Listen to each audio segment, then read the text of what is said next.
All right, welcome to the Time Out with the Crew podcast. I'm your host Tommy. Got Bardo and Johnny P. What's up, Hey, guys? baby. What's up, man? This is our Fight What's Night going Friday. on? Got some Tyson Fury, Deontay Wilder fight happening tomorrow. Man. How you guys feeling about this fight? Somebody's got to win. Oh,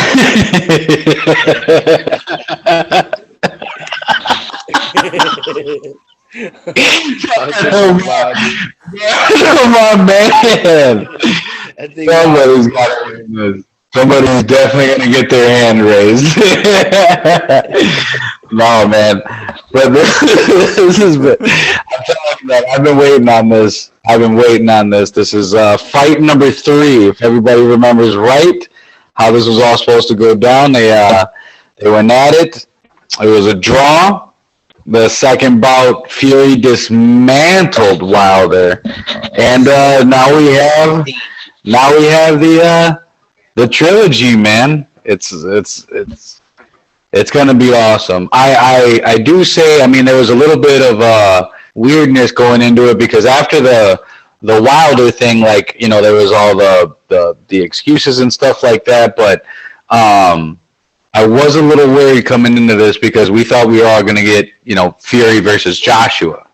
But yeah, I don't know exactly how all that went down, but you know, you once he beat Wilder, you had, you know, Fury and Joshua, those talks going, and then apparently Wilder activated a immediate rematch clause that was in their contract.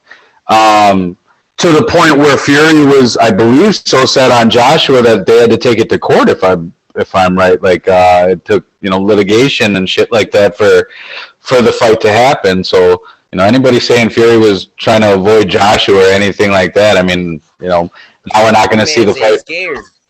Yeah, now we're not going to see the fight for the King of the World once Usyk, you know, defeated Joshua. It's not going to have as much hype with Fury and Joshua, assuming Fury gets through Wilder. Now in the first fight, Tyson was winning damn near the whole fight, and then I feel like Wilder got that knockout or knockdown in the 12th round, making it a draw for the judges. Yeah. How did you feel about that first fight? Did you feel Tyson Fury had it, or did you feel Wilder was giving them the works too? In all honesty, yeah, Tyson Fury was definitely in charge of the fight. Wilder isn't, you know, the technical boxer that Fury is. The Wilder's advantage is that he can put it all to bed with one shot, and that's what he did, you know, 42 times leading up to that fight. You know, and Fury was undefeated, you know, is undefeated as well.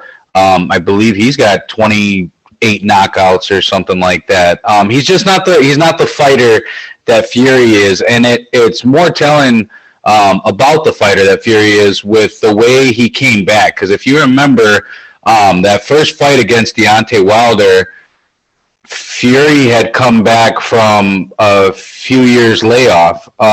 You know, he kind of went through. He was champion of the world. He beats Klitschko. Then there's some doping allegations or something like that back in 2015, 2016, and it kind of spirals out of control. He, you know, puts on a lot of weight. He's partying. He's enjoying being the king, man. Again, it's his prerogative. It's his deal, but just completely unhealthy, not training, not fighting, just you know, had kind of given up, and he admits that he had kind of given up on himself. Hits rock bottom and has turned it around. You know, he was talking about having suicidal thoughts and being depressed. I mean, he's a millionaire. He's king of the world right now, and he's talking about depression and, you know, feeling suicidal and stuff like that. And to come back from that, hit the gym, you know, lose the weight, and immediately challenge Deontay Wilder. It was definitely something special. And the fact that he took Wilder the distance it's almost hard to put into words the heart that takes. You know, you don't that type of person, that type of mind. You're not, you know, you're born with it or you're not. And you know, how many people would have walked away and stayed away, and you hear about them years later in other stories and stuff like that because they gave up. Fury's story should be a beacon to anybody, again, down, depressed, however you want to. I believe Fury has gone to the depths and come back, and it was amazing to see the performance that he put on against an absolute killer. I mean, let's make no mistake about it. Deontay Wilder is a gangster. I mean, he has put the who's who to sleep in the heavyweight division besides Tyson Fury. I mean, what he did, was it Tito Ortiz, or I might get his name. Who's the big guy? Kong. What he did to him, it was. If you watch the highlights of Deontay Wilder, that right hand, that left hand, when he cocks back and lands that right, it is absolute game over. And it almost happened to Tyson Fury in the what was it? Was it the 12th? What round was it? The 9th round, I believe. Was it the 12th? 12th round. Yeah, I'm not exactly sure on that. And to be lights out. You know, like you just said, from his life being down and out, and then what if it was the 9th or the 12th round to be completely? He was gone. His eyes rolled back, and he was out. And he snaps up like the Undertaker. Yeah, and they get right back up. And he snaps up like the Undertaker. It was amazing to watch because you thought when he went down, there was no way he was getting back up. The way he's looking up at the ground, I don't know, gets up on the 7 or 8 count or something like that, and you know, he's being asked questions. He moves around, and then from there, it's. I think Rogan was talking about it. It took him that long to figure out how to fight Deontay Wilder. Not backing up, not, you know, anything like that, because Deontay will come forward. That's what he does. He's able to plant his feet and land that shot. You know what I mean? He's moving forward. He's being aggressive. When Fury was knocked down and came back at it, he realized, okay, he was playing with fire. And when you've seen him kind of get into the groove of now he's pressing Wilder, now he's pushing forward, now he's landing shots, you can see the difference. You can see the difference in the fight from start to finish. Fury's almost a different fighter by the end of the fight because it's almost like something clicked. Like he's like, okay, I understand how to beat this guy now, and it showed in the second fight. It was crazy. How do you feel about his excuses coming in to the second fight, saying that his outfit was too heavy for the pre-walk, and then his trainer throwing in the towel too early, knowing that he could have fought more? How do you feel about that? Oh, I don't think your brother was shot to jump in there, my man. Oh, I didn't even hear my name, man. I didn't hear you guys. Jeremy, how do you feel? I was giving you a chance to answer, but it's all good, bro. I don't want to step on you.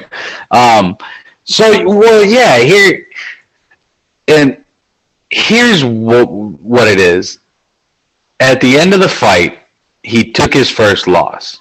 Right? Now, I'm sure he would use anything to justify the reason of him losing, but the way he lost, and in the dominant fashion that Deontay Wilder lost,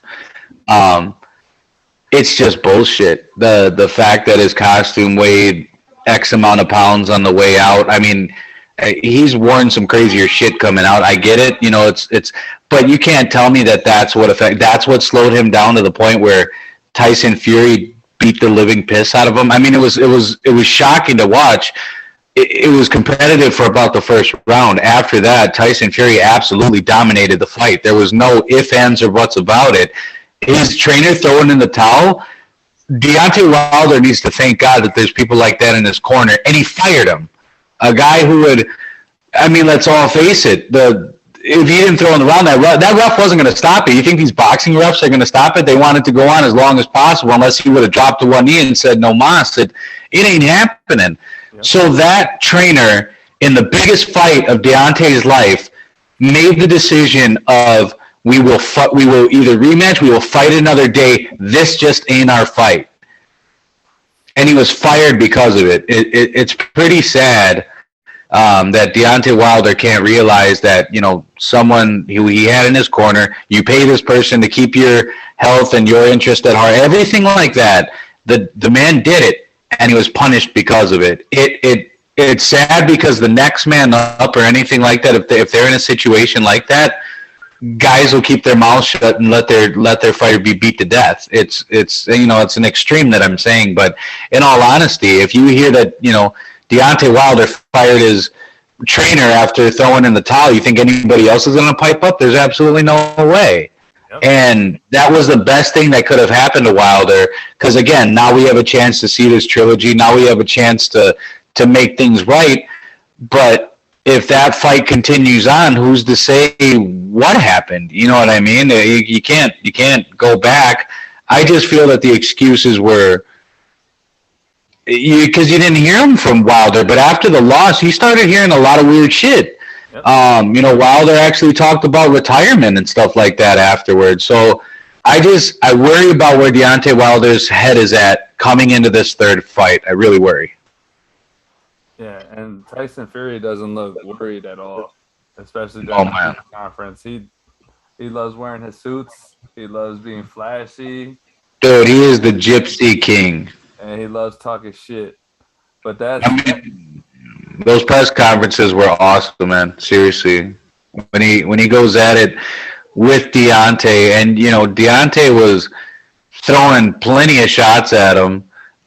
Because if you remember, he was quiet at first. He didn't say anything. He didn't want to do any media. He didn't want to do nothing. Yep. And all of a sudden, as the fight starts rolling, we get closer. Deontay really starts opening his mouth, and he's saying some serious shit about Tyson Fury, accusing him of loading his gloves. He's accusing him of doping. He's, it was just a lot of weird things to bring up. And again, in press conferences, things get brought up, shit gets talked, but it seemed like he is specifically trying to get everyone's attention on the doping and the gloves. I mean, and in all honesty, you watch that fight a million times.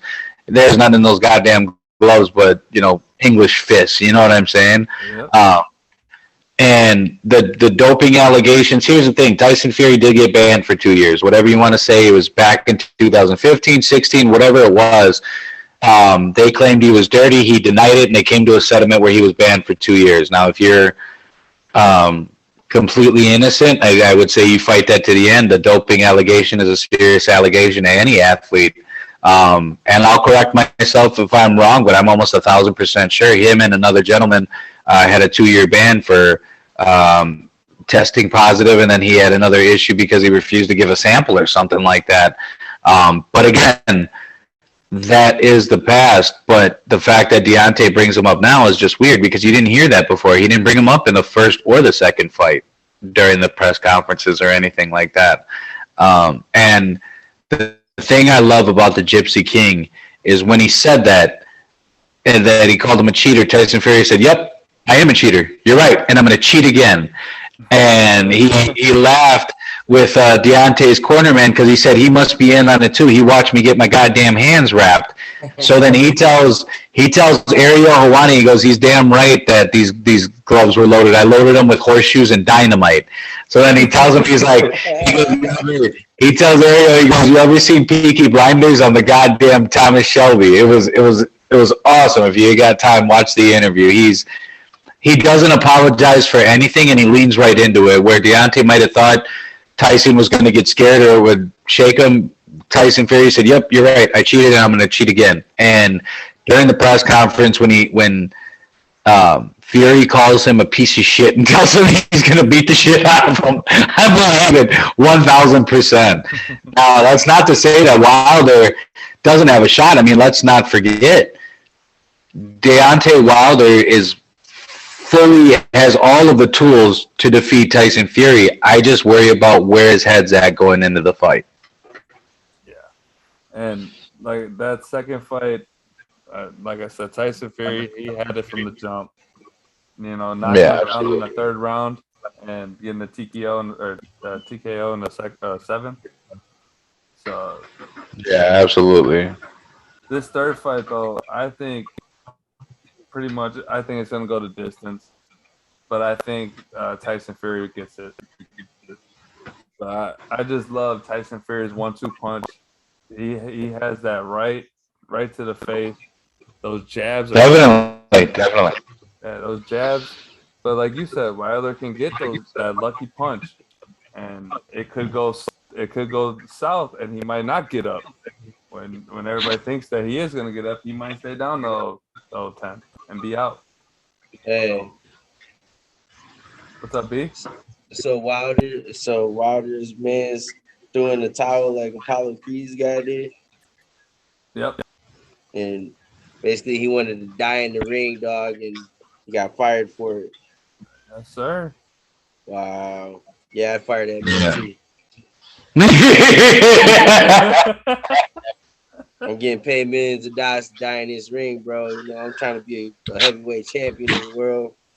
Yeah. That's how I feel. And you know what that man did? That man saved you from being able to make another $100 million on your next fight. Because if Tyson Fury beats your brains in and you go to the hospital and can't fight the rest of your life, you need to thank that man in that corner for doing that. That's okay. There's a Creed 2 and 3. You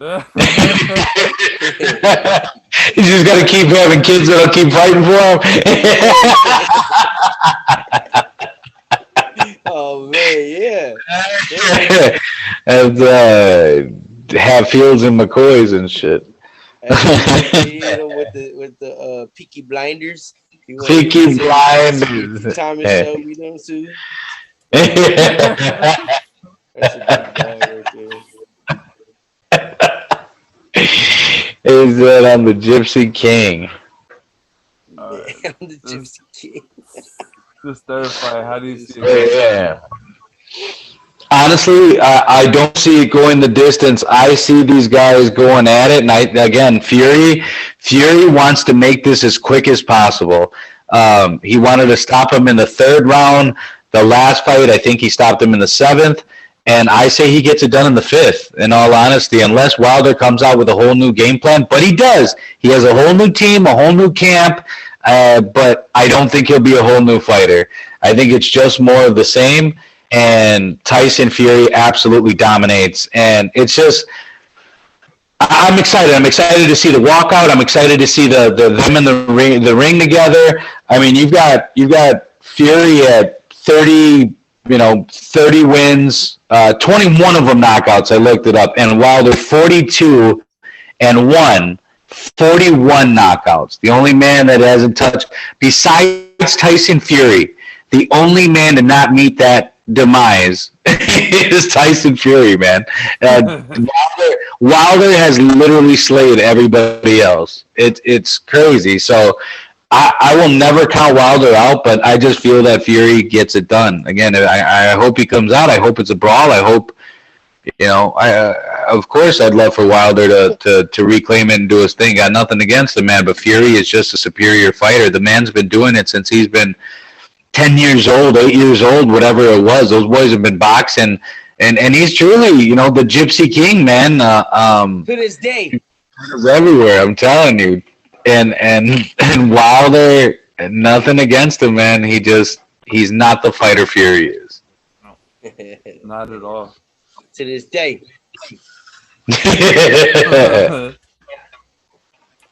But that's the fight though. That's Saturday night. All right. Yep. Yes, sir. Tomorrow night they have the fight. So it's Saturday, October 9th. Event starts 7 p.m. The main card's around 9 p.m. Big boys do the walkout about 11 p.m. So get ready. It's going to be awesome, man. It's gonna be Absolutely. But that's, absolutely. That's our little Fight Night Friday. Deontay Wilder versus Tyson Fury. So we can jump into our our Q&As for the NFL. So the questions that me and Bardo had, and we're gonna throw them at Jeremy, Johnny P. All right. Grill them.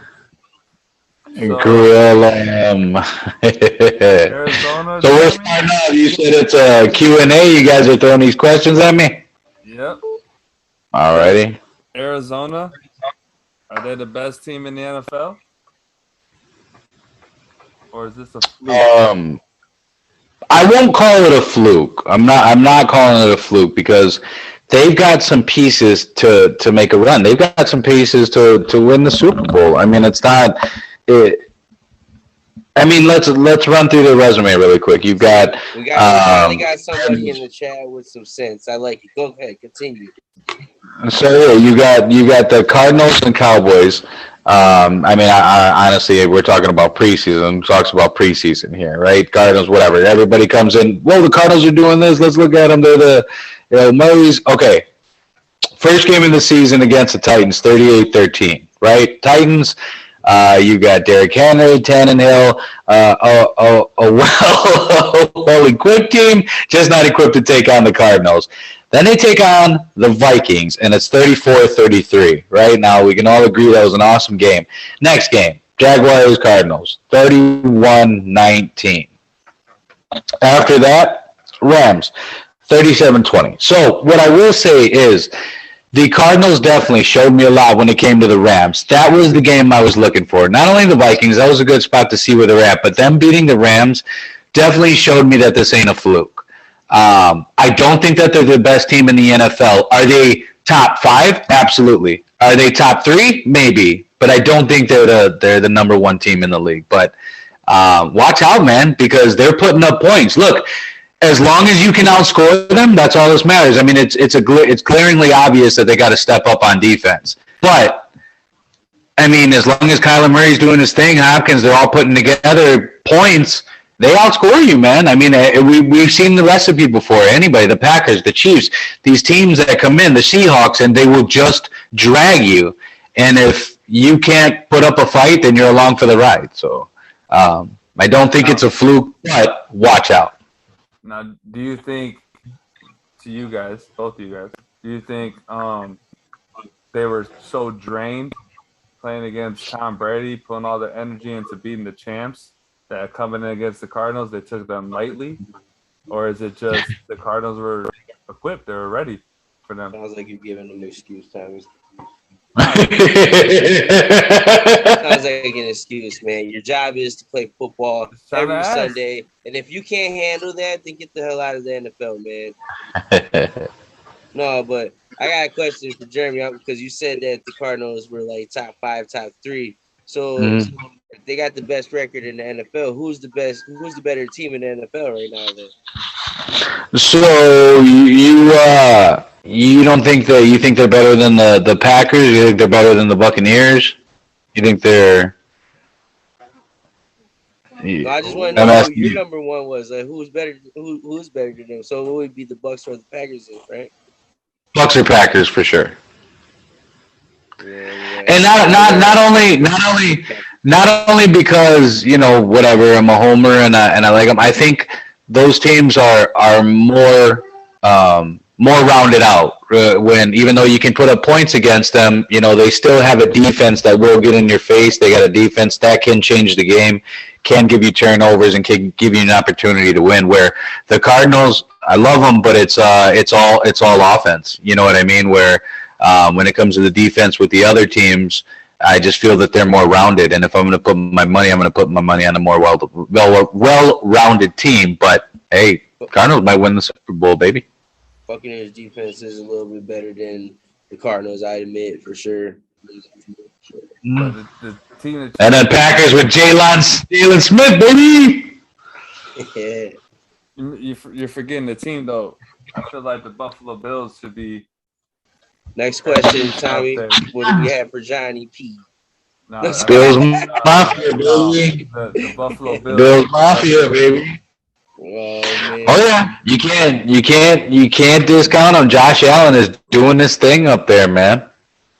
Josh Allen seems like he would do what the Buffalo Bills have always done. They'll go to the Super Bowl and lose I think he can go 3 times and lose all 3 times, Tommy. All right, but we got, is Kirk Cousins the real deal for the Minnesota Vikings?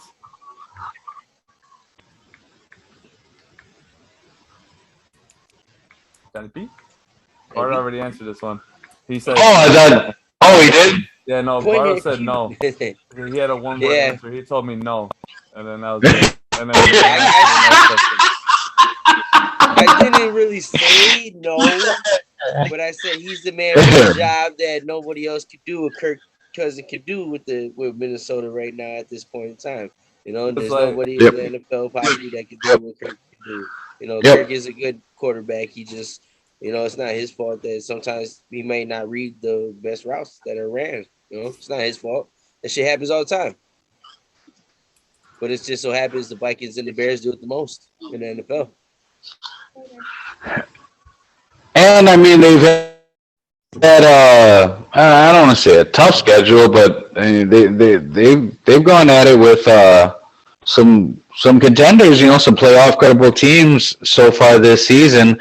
I agree. I think that Kirk Cousins is the best option that you have right now. I'm not even sure who they have as backup, or who would you bring in if you didn't have them? Again, I don't, but where I do feel that Kirk Cousins makes mistakes. I do feel that Kirk Cousins shies away in the big game. I mean, it's been scientifically proven. He, you know, can't stand Sunday night or Monday night, whichever day it was. He freezes on those days, but he's good enough to get the job done, where if you have Dalvin Cook doing his thing, the defense is participating. Kirk Cousins doesn't have to do much but land a few nice throws, get you a touchdown or two. The rest of the team plays good. Kirk Cousins can do his part. But when the game is on the line and you have to have the quarterback take you out of the trenches, Kirk Cousins just isn't that guy. But unfortunately, we're just in a league where Kirk Cousins is still one of the top quarterbacks, even though that being said. I mean, I sound like I'm contradicting myself, but at the same time, who else is out there? Yep. That's what I say. I try to look to see who else is out there for them, and there ain't nobody.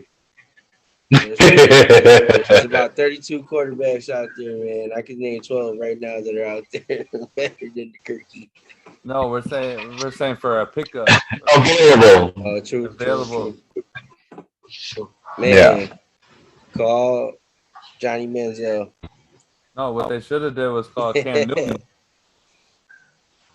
See, now you're thinking what you're not. Now you're thinking. But that could work. No, he's not. No, he's not. That wouldn't work? That wouldn't work? No, that wouldn't. Dalvin Cook? Oh, Cam man. Newton, Dalvin Cook.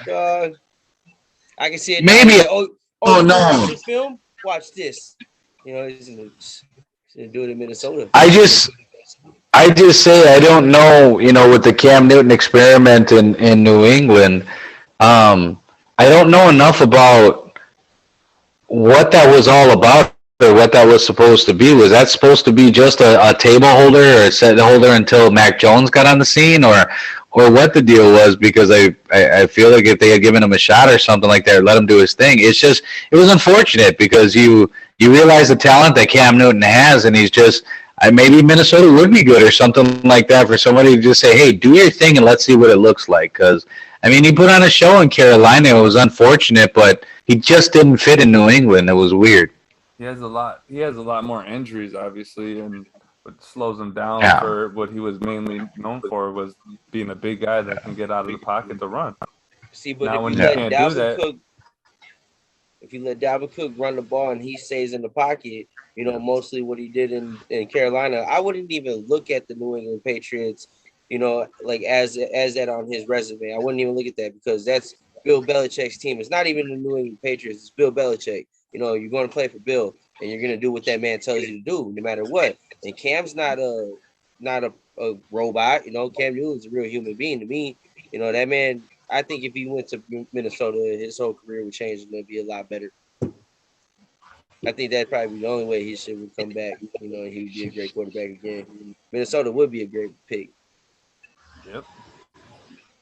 But we got Johnny P. How did you feel about Tom Brady's performance against the Patriots, the long-awaited battle between coach and quarterback. I'll tell you what, man. This one was weird. It was awesome to see the love Tom Brady got when he walked out of that tunnel. Because again, you know that he didn't want to go anywhere, and that it was just business. So for those fans, it's not business. You know what I'm saying? For the organization, you understand things have to happen, whether you agree or disagree. Things have to happen, and you know, nobody beats Father Time, and the Patriots just didn't want to bring him back. And you know, Tom Brady, it was so public the way it happened. The fans never got, I don't know, their goodbye, if that makes sense. You know what I mean? There wasn't a farewell or anything like that when it happened. All of a sudden, he was in Tampa and he won the goddamn Super Bowl the next year. There was no time for anything. So to see that welcome, and not only that, this might be the last time he sets foot in Foxborough, because there's, you know, again, the way they cross paths, unless it's by schedule or something like that. It was just surreal to see him walk out of the tunnel in a different uniform, but the crowd still reacting as if that was their home quarterback. It was awesome to see. Robert Kraft, he had his whole, you know, Tom Brady, his whole family in the box and everything like that. And what I will say about the game is Bill Belichick definitely looked like he hung on to absolutely everything he had on Tom Brady's tendencies, his play calling, what he did, it looked like they studied every bit of information they could. Tom Brady didn't throw a touchdown.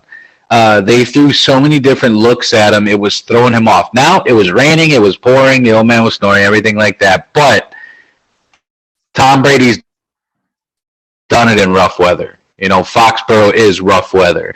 So I feel for them to still get the W after that not only shows, like, again, you know, Tom Brady wanted it, but the Buccaneers wanted it. Where Tom Brady came there and said, I gave you guys a Super Bowl, those players stood up and said, you know what, we're going to get you this W. And the team did it. Mac Jones played good. It was really good. It was awesome to see. Yeah, it was awesome to see the way everything played out.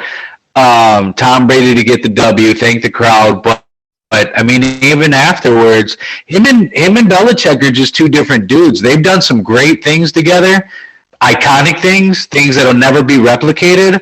But they walked out in the middle of the field and dabbed each other like they were strangers, and it was 1,000% business. Now, I'm sure 99% of that was on Belichick, where it was just like, hey, see you, bye. Because you've seen all the other players and all the other coaches walk up to Tom Brady and dab him up, and it was a long hug and stuff like that.